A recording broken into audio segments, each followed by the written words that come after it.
Howdy friends! So, Classic WoW has been out for a few months now. We're currently in Phase 4 with only 2 phases left until the game progression is more or less finished. And players will have the final state of the game, probably forever. I've had to watch many of my Discord friends go from playing WoW exclusively to playing WoW only on occasion. And I think it's safe to say that the hype for WoW Classic has plateaued as the game is no longer new. And this really begs the question. Is it too late to try Classic WoW for the first time? Well, instead of stringing you along, I'm going to just give you my answer. No, I don't think it's too late to try Classic WoW, and I'd really like to explain why. My first reason for this is the leveling. Leveling 1 to 60 hasn't changed much at all. While it sometimes gets a bad rep, I thoroughly enjoy questing, and you'll be pleased to know the game is still very accommodating to anyone starting out. In nearly every zone, you'll find large numbers of players questing, forming groups, and just doing dungeons, and overall traveling the zones as they level. Many of these players already have leveled their first character to 60, but many others are still finally getting around to it for the first time in Classic, so there's plenty of young blood. The difference between now and at launch is that while leveling, you're likely to run across a few high-level players. Now this can be good for you if they're with your faction, but bad if they're not. Though overall, I found most high levels just leave my alts alone, and you're far more likely to be interacting with someone closer to your level than some max level player. Simply put, the leveling experience has never really been better, as the low level zones are still very well populated and active. For raiding, if you're looking to experience WoW's famous 40-man raids like Molten Core and Blackwing Lair, then there's probably no better time to do it than now. Most established guilds have either one or both of these raids being fully cleared every week, with many of their members completely maxed out on gear, meaning there's little competition for those items that drop for new players. Many of these guilds will take on new members who will find it much easier to get their hands on those sweet raid epics, and not to mention we now have Zul'Gurub, a 20-man raid that has a low bar to entry and drops some very well itemized gear to help fresh 60s get their necessary items quickly so they can actually be competitive in raids. Zul'Gurub is also well designed because the dungeon has valuable enchants that keep geared players coming back, meaning the raid is frequently a breeze and you really shouldn't have much trouble completing it in less than an hour. Most of the higher level dungeons have items that are generally regarded as necessary before a fresh level 60 can enter a raid. Dungeons such as Dire Maul, Strathalome, and Scholomance are still being run frequently, and in the case of Dire Maul North, it's being run 2 to 3 times a week per guild. It's not difficult for a fresh 60 to come along and pick up some easy gear without any competition, as most guilds only run this dungeon for the buffs available and care little about the blue items that are going to drop along the way. I myself have seen the tribute chest at the very end of the dungeon that drops several blue items just go completely unwanted because no matter what it had in it, nobody really cared. So if you can come along, your guild's most likely going to give you those items for free.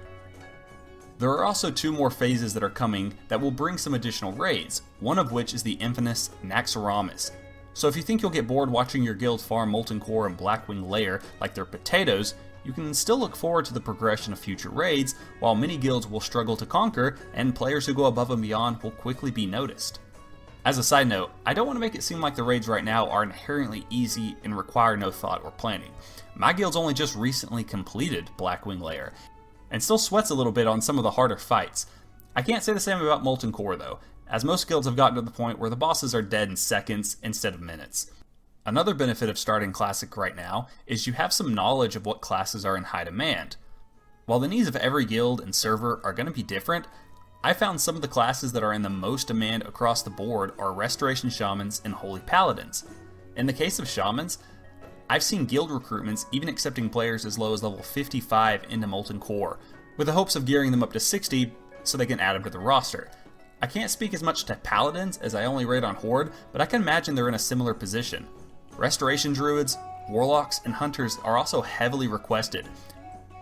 If you're unsure of what class you want to play, you can check the Discord of whatever server you plan to join and see what classes are more frequently being recruited. This might help you make your decision and can help you get into a more established guild. Now when it comes to player versus player, I'm a little disappointed to admit that WoW Classic PvP is in a less than desirable state. For better or worse, the chaos of Phase 2 PvP is mostly over due to the addition of Battlegrounds.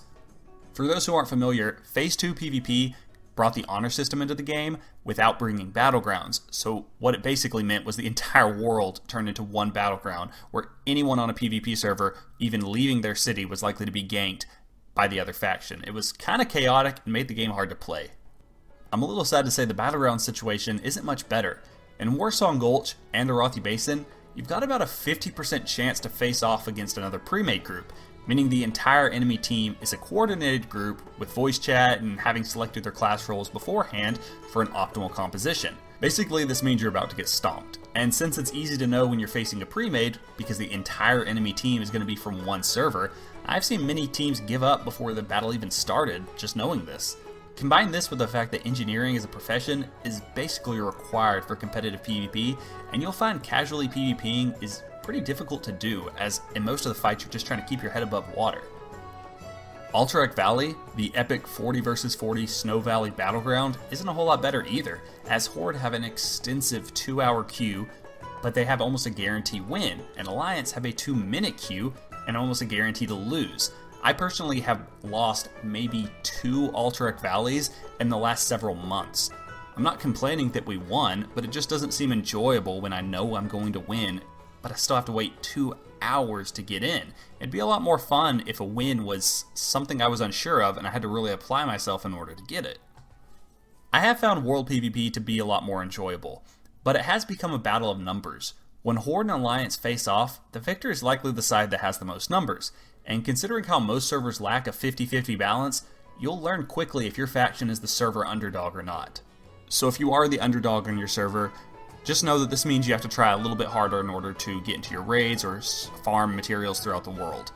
I've even found that this causes the faction to band together more often and see each other as a close ally so they don't get stomped by the others. So you have that to look forward to if you're the less populated faction. I can say though that classic PvP is still very enjoyable when you get a few good fights. And considering it's never really actually been balanced, I can say with confidence that the PvP scene is about as good as it's ever been and about as good as it's ever going to be. Finally, I want to talk about the economy. The WoW Classic economy is, in my opinion, one of the best economies any MMO has ever had, short of maybe EVE Online. The reasons for this deserve their own video, but to put it simply, mounts are expensive and consumables are overpowered.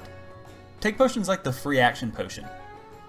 Using this in PvP means you're immune to all crowd control for the duration and can almost always make the difference in a 1v1, especially if you're a melee class trying to catch your target.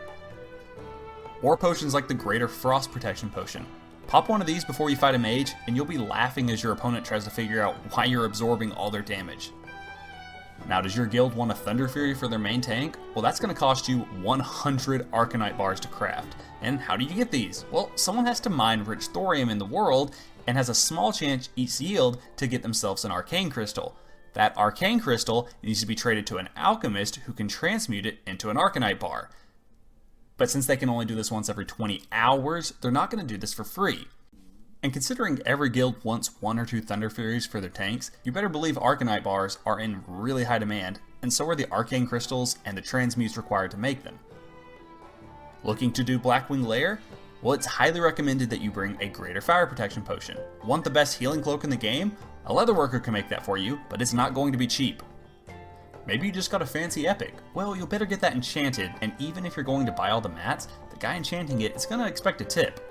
So much of the game depends on the professions of other players, and this means that if you max out a profession or two, you're going to have a fair stream of gold coming in, provided you're willing to put in the work.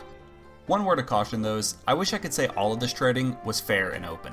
Unfortunately, it's not. Currently the game has a serious botting issue, where players are depending on scripted bots to do much of the farming for them.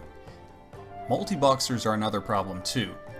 These are one person using a software or something to control 5 or more characters, and they've found ways to clear content without the help of other players. This has made items that can be gathered from inside dungeons to flood the market and drive down the prices to the point that they're just not worth farming for anyone that is doing it a conventional way.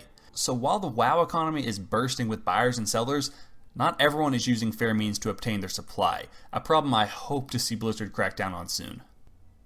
And these are the reasons of why I think now is as good a time as ever to begin playing Classic WoW. The leveling is adventurous, the raids are exciting, PvP still feels like the Wild West, and the economy is a free market. with the good and bad that comes with it. The game is still active and accommodating to new players, and you might even find a smoother start than many of us had from the beginning. I'm personally enjoying the crap out of the game right now, so if you're curious of what WoW Classic was like in the beginning, I recommend you give it a try now, while new content is still on the horizon. Anyway, that's all the time I have for today. If you enjoyed my content, you might be interested to hear that I've written my own novel. Now, it's not a Warcraft novel, though someday I'd like to write one of those. However, it is a thrilling fantasy adventure that you can learn more about from my Amazon link in the description below. But other than that, I appreciate your time, and I will see you guys next time.